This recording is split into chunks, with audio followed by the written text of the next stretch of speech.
Olá, seja bem-vindo ao canal Controversando. Eu sou o pastor Cremilson Meireles. Em nosso canal, temos buscado tratar de assuntos que geralmente envolvem polêmicas. E a infertilidade é um desses tópicos.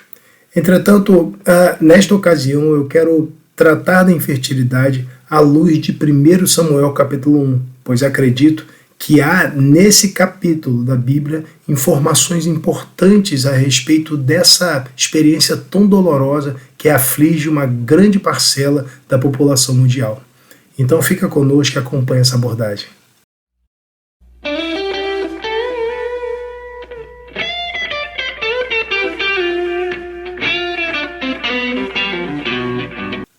Bem, como mencionamos, o primeiro capítulo do livro do profeta Samuel traz algumas informações importantes para que possamos abordar o assunto da infertilidade.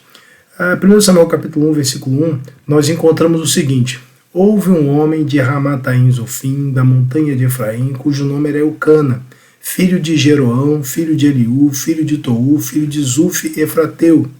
Este tinha duas mulheres, o nome de uma era Ana e o da outra Penina. E Penina tinha filhos, porém Ana não os tinha. Subia, pois, este homem da sua cidade, de ano em ano, a adorar e a sacrificar ao Senhor dos Exércitos em Siló. E estavam ali os sacerdotes do Senhor, Hofni e Finéias, os dois filhos de Eli. E sucedeu que no dia em que Eucana sacrificava, dava a ele porções a Penina, sua mulher, e a todos os seus filhos e a todas as suas filhas. Porém, a Ana dava uma parte excelente, porque amava a Ana, embora o Senhor lhe tivesse cerrado a madre. E a sua rival excessivamente a provocava para irritar, porque o Senhor lhe tinha cerrado a madre. E assim fazia ele de ano em ano, sempre que Ana subia à casa do Senhor, a outra a irritava, por isso chorava e não comia. Veja que nós temos aqui um relato a respeito de uma família que tinha compromisso com o Deus que firmara aliança com Israel. Eles, inclusive, o texto bíblico registra que eles iam adorar o Deus único. Isso é percebido a partir da utilização do termo Senhor, todo em letras maiúsculas. Isso aparece em muitas Bíblias. É verdade, não aparece em todas, mas é uma edição que nos remete ao fato de que no texto em hebraico, o que está por trás dessa palavra Senhor é o tetragrama, ou seja, as 4 letras do nome de Deus. Quando o tetragrama é empregado nas Escrituras, geralmente isso ocorre no contexto em que há uma relação pactual, uma relação de aliança entre Deus e aquele a quem ele se dirige, ou quem é mencionado nesse contexto. Então aqui a família de Eucana buscava o santuário a fim de adorar, sacrificar. Se eles sacrificavam é porque eles tinham alguma consciência a respeito do pecado. É interessante também que Eucana, ele era um homem provedor, ele dava porções para Penina, sua mulher e seus filhos, e dava porções a Ana. Isso mostra que tratava-se de uma família que professava a fé e procurava cumprir os ritos inerentes à sua fé. No entanto, nós percebemos que, apesar deles terem esse compromisso anual de comparecerem ao santuário a fim de sacrificar ao Senhor, havia problemas nessa família. E um dos problemas era justamente a falta de filhos da parte de Ana. Ana era infértil e o texto diz que a infertilidade era a ocasião que Penina encontrava para irritar Ana. E a partir daí nós concluímos que mesmo entre aqueles que servem a Deus, entre aqueles que professam a fé no Deus único, a infertilidade pode aparecer. Isso nos faz pensar porque quando nós vemos nesse texto que foi Deus quem cerrou a madre, ou seja, fechou o útero de Ana, nós nos lembramos que lá em Gênesis, no capítulo 30, no versículo de número 22, o texto bíblico diz que Deus, ao contrário do que acontece em 1 Samuel capítulo 1, Deus abriu a madre de Raquel. Ele ouviu Raquel e abriu a sua madre. Então veja, é Deus quem abre a madre, em Gênesis 30, 22, mas em 1 Samuel capítulo 1, é Deus quem fecha a madre. Mas não é Deus que faz as pessoas sofrerem, não foi Deus que introduziu a infertilidade no mundo. Na verdade, a infertilidade é uma das consequências do pecado. Como podemos comprovar isso à luz das Escrituras? Em Gênesis 1, versículo 27, o texto bíblico diz que Deus criou o homem à sua imagem, a imagem de Deus o criou, homem e mulher os criou. O versículo 28 diz, e Deus os abençoou. Perceba que logo em seguida, após dizer que Deus os abençoou, o texto bíblico registra o que Deus disse após conceder a bênção. Frutificai e multiplicai-vos e enchei a terra. Eu acredito que a bênção que Deus concedeu era a capacidade de obedecer à ordem que ele estava por proferir. Logo, a bênção aqui em Gênesis 1, 28 é a própria capacidade de procriar. Mas, quando observamos o relato bíblico no decorrer do livro de Gênesis, nós verificamos que as pessoas nunca pararam de procriar. As pessoas continuam procriando, ainda que a morte tenha se tornado uma realidade. Em Gênesis, no capítulo 5, quando nós vemos a genealogia, percebemos ali que as pessoas vão gerando filhos e morrendo, gerando filhos e morrendo. Todo mundo morre, mas eles continuam gerando filhos.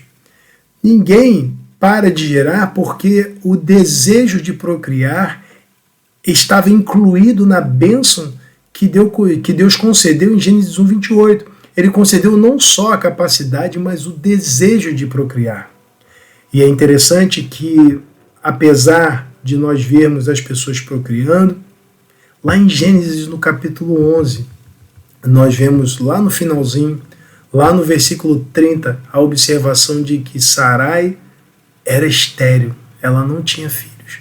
O primeiro caso de esterilidade registrado nas Escrituras, ele aparece depois da queda. Antes da queda, a bênção era a capacidade de gerar filhos. Isso continua sendo bênção, mas depois da queda, aparece um componente que não existia, a incapacidade de gerar filhos. Então nós vemos que o sofrimento que daí decorre é produto da queda do homem. Mas também a queda trouxe uma herança pecaminosa, uma herança de corrupção, que fez com que estruturas pecaminosas fossem erigidas e essas estruturas elas agregaram sofrimento. Por exemplo, a poligamia foi uma instituição pecaminosa que constitui também uma estrutura que agrega sofrimento. Porque, se você perceber, as mulheres que oraram pedindo a Deus por filhos eram aquelas que estavam numa relação polígama. Afinal, as mulheres que viveram essa realidade e chegaram a clamar ao Senhor para que o Senhor lhe desse filhos, elas estavam vivendo uma situação semelhante à que Ana vivia ali. Raquel, por exemplo, vivia essa disputa com a sua irmã, ambas disputando o amor do mesmo homem, disputando a quantidade de filhos que alcançariam. E ali Ana vive essa mesma disputa, esse mesmo contraste, sofrendo humilhações constantes como resultado dessa relação polígama. Porém, Deus usou a infertilidade em vários momentos para demonstrar que a aliança que ele firmara com o seu povo não podia ser ameaçada pela esterilidade, porque ele é quem dava a esterilidade, mas quem a revertia também. É ele quem estava no controle. A aliança firmada por ele não podia ser ameaçada por nada. Tanto que, se você perceber, as reversões de esterilidade que a Bíblia registra, elas aconteceram com mulheres que estavam vinculadas à linhagem messiânica. Ana não estava vinculada diretamente à linhagem messiânica, mas tal como acontece no Novo Testamento com Isabel, Samuel, ele era de linhagem levítica, de linhagem sacerdotal. Nós vimos isso em 1 Crônicas, capítulo 6, versículos 33 e 34. Eucana era um coatita, era um levita coatita, e isso é significativo porque Samuel, ele se torna o precursor do rei que era, na verdade, é considerado por muitos um tipo de Cristo, um símbolo daquele que havia de vir, Davi. É Samuel quem faz a transição do tempo dos juízes para a monarquia. Então, assim como João Batista foi o precursor do Messias, Samuel foi o precursor do rei que iria apontar para o reinado messiânico. Então, nós vemos aí que havia um propósito maior de Deus. Deus, ele coloca a infertilidade, ele fecha a madre com um propósito maior. O propósito visava a vinda do Messias.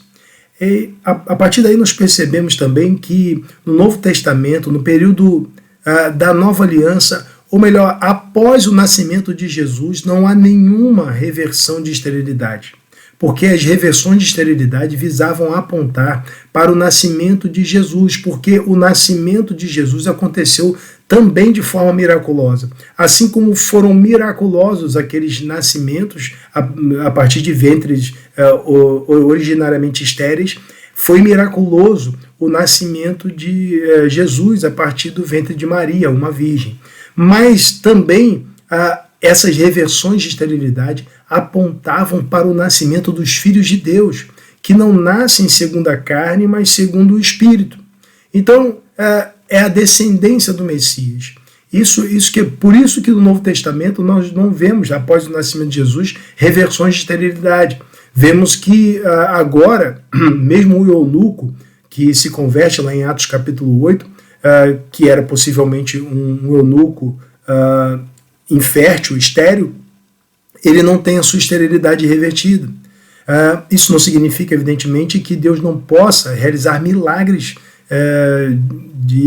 relativos à fertilidade, mas significa que esses milagres não são garantidos, isso não tem que acontecer, porque às vezes Deus tem propósito na infertilidade. Foi a infertilidade dessas mulheres, das matriarcas, a infertilidade de Ana, que deu ocasião à manifestação do poder de Deus e à glorificação do seu nome. A partir daí, nós percebemos que a infertilidade, ela, além de ter um propósito, ela pode ser uma bênção na vida de algumas pessoas, porque é a infertilidade, muitas vezes, que dá ocasião à adoção de crianças. Na verdade, estatisticamente, a principal motivação para a adoção de crianças é a infertilidade. De modo que, muitas vezes, Deus torna alguém infértil para que o milagre aconteça na vida de uma criança. Às vezes, queremos que o milagre aconteça em nós, mas Deus quer fazer o milagre na vida de uma criança. As reversões de esterilidade visavam não apenas o milagre na vida de Ana ou na vida de Sara, mas o milagre em toda a humanidade, o milagre entre os homens, o milagre que tornaria possível a salvação de gente de toda tribo, língua e nação. Mas um outro aspecto que eu vejo nesse texto, a respeito do universo da infertilidade, está lá no versículo 8 de 1 Samuel, capítulo 1, nós vemos que no versículo 8 o texto diz: Então Eucana, seu marido, lhe disse: Ana, por que choras? E por que não comes? E por que está mal teu coração? Não te sou eu melhor do que 10 filhos? Eucana considerou que ele, por si só, seria mais precioso do que a missão de mãe. Ana, ela tinha um desejo de ter filhos porque Deus inscrevera no seu coração esse desejo. Porque ela ansiava por executar a missão de mãe. E o amor conjugal, ele não poderia preencher essa lacuna. Além disso, Ana não tinha Eucana por inteiro. Eucana não era marido só dela. era um marido dividido, compartilhado. Então é evidente que ele não seria suficiente em hipótese alguma. Mas é importante a gente identificar aqui a incompreensão da parte de Eucana, porque ele sabia o motivo pelo qual Ana estava chorando, mas mesmo assim ele pergunta: por que choras? E por que não comes? E por que está mal o teu coração? Na última pergunta nós percebemos que ele sabia qual era o motivo. Não te sou eu melhor do que 10 filhos? Ele sabia que o problema era a falta de filhos. Mas Eucana já havia resolvido o seu problema, né, entre aspas, né? Ele já havia gerado filhos a partir de Penina. Então para ele estava tudo bem, porque também no universo masculino a infertilidade é uma mazela que incomoda bastante. Porque geralmente, tanto naquele tempo como na atualidade, a infertilidade do homem ela é associada a baixa virilidade. Então, Eucana, ele não tinha esse problema e por essa razão era mais fácil para ele falar. Mas nós vemos que há incompreensão, mas além disso, nós vemos no versículo 10, o texto diz: ela, pois com amargura de alma orou ao Senhor, ela buscou solução em Deus e chorou abundantemente. E ela fez um voto dizendo: Senhor dos exércitos, se benignamente atentares para a aflição da tua serva, e de mim te lembrares, e da tua serva não te esqueceres, mas a tua serva deres um filho homem, ao Senhor o darei todos os dias da sua vida, e sobre a sua cabeça não passará navalha. Veja, ela entendeu que os filhos pertencem ao Senhor. Ela entendeu o propósito da geração de filhos, que não é meramente encher a terra de filhos ou conceder um troféu àquele que quer gerar, ou ser uma fonte de contentamento, mas na verdade o propósito da geração de filhos é a glória de Deus, porque o propósito maior é fazer dos filhos discípulos do Senhor.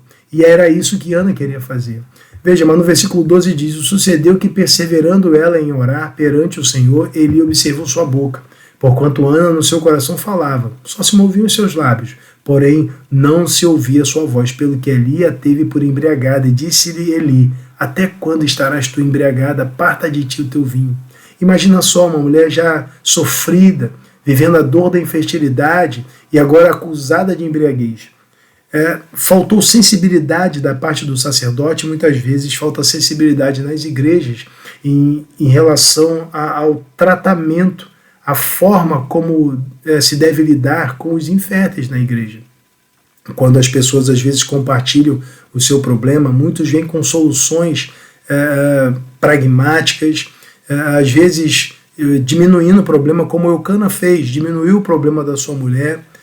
Às vezes dizem: olha, Deus é soberano, relaxa. É como se alguém dissesse assim: aceita que dói menos. Então é importante ter essa sensibilidade, é importante entender, procurar entender a razão da dor, a razão do sofrimento e tentar ajudar, não com conselhos baseados em experiências de outros ou na própria experiência, mas em conselhos extraídos da Escritura Sagrada.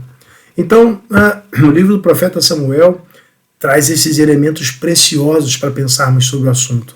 Acredito que há mais a se explorar nesse texto, mas nós vamos ficar por aqui, pois penso que aquilo que falamos já dá uma grande contribuição para a reflexão sobre esse assunto. Que Deus te abençoe. Um grande abraço.